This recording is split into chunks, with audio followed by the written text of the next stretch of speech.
Hey everyone, so in today's video I've got this Fujifilm Instax Mini 11, basically just a vintage camera. So this model in particular comes with a bunch of new features over the older ones.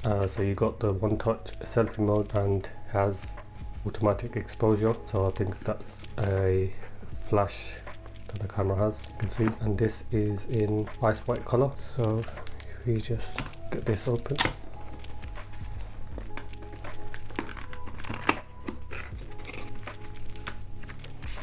just got some precautions. Just get everything out of the packaging.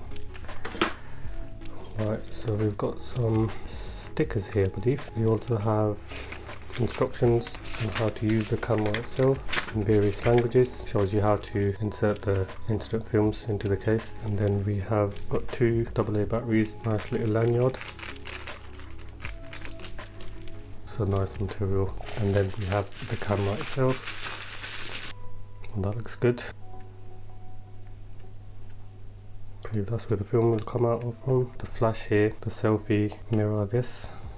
It's the hole for the lanyard loop. Viewfinder, I believe this is where you would be inserting films itself. This must be for the batteries. I'll put the films in and see what it's like. And we also got these 10 films, obviously, to take the pictures with. We just have a quick look at those.